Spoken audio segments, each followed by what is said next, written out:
Memang Mbak Im bukan suaminya, gitu loh. Itu ada aturannya lah. Jadi nggak perlu saya menguliai lagi tentang illegal access. Suami istri tidak.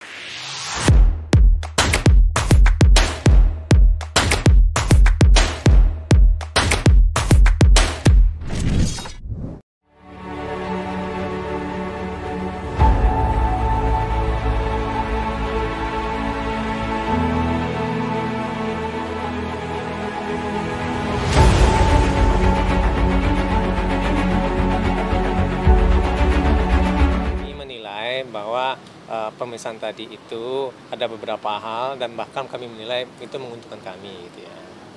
Nah itu terutama terkait dengan ahli. Karena di situ kan harusnya dia ada metodologi sebenarnya dalam ahli gitu ya. Ya salah satunya itu adalah wawancara ya. Nah wawancara seharusnya itu memang harus keduanya, tetapi informasinya hanya sepihak gitu. Harusnya itu kan menurut pihak gitu kan.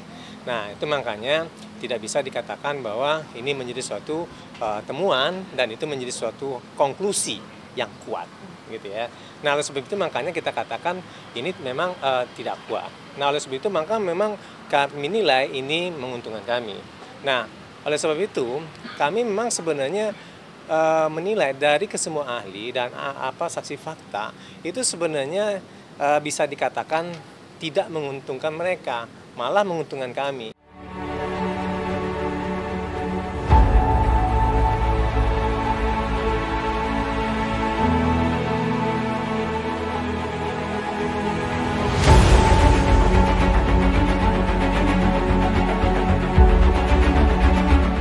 Nah, di situ memang diterangkan gitu kan, bahwa yang namanya bukti elektronik gitu ya, memang harus ada pembanding terlebih dahulu gitu kan. Kalau misalnya dia tidak didapat secara sah gitu kan, berdasarkan pasal 20 ayat 2 gitu kan, dikaitkan juga nih nanti dengan pasal 22 ayat 2 gitu kan.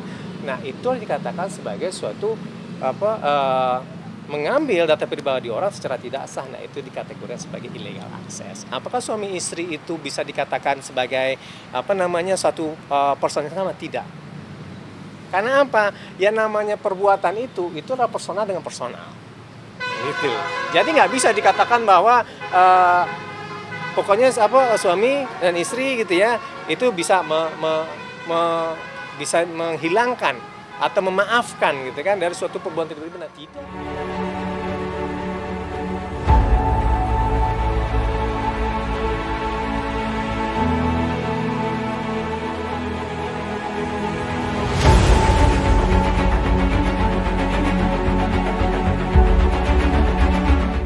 Memang Mbak Im bukan suaminya, gitu loh. Itu ada aturannya lah. Jadi nggak perlu saya menguliai lagi tentang illegal access. Suami istri tidak mungkin ada illegal access. Suami istri saling memegang password, artinya boleh membuka satu sama lain. Jadi illegal access tidak ada. Yang kedua, yang berhak menilai bukti, yang berhak menilai saksi itu bukan pengacara, tapi adalah majelis hakim yang menilai. Jadi yang punya hak apakah itu buktinya itu bagaimana dan seterusnya itu hakim yang punya hak. Artinya tidak ada penolakan dan nanti dia dinilai apakah itu karena pada saat proses pembuktian itu dikonfrontir, artinya dikonfrontir, betul tidak ini data dari kamu, betul, dibetulkan dalam ruang persidangan. Dalam kasus seperti perceraian, hak yang terbaik itu adalah apa yang terbaik buat anak.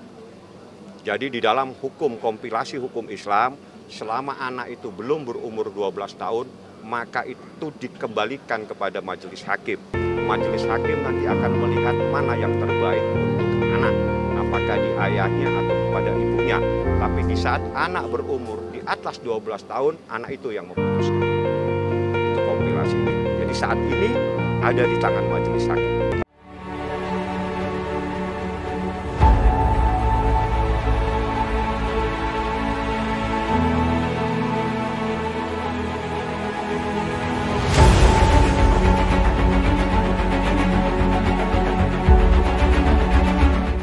sampai saat ini dia belum bisa bertemu dengan anak, gitu sebenarnya gitu kan, bukan tidak bertemu ya, tetapi belum bisa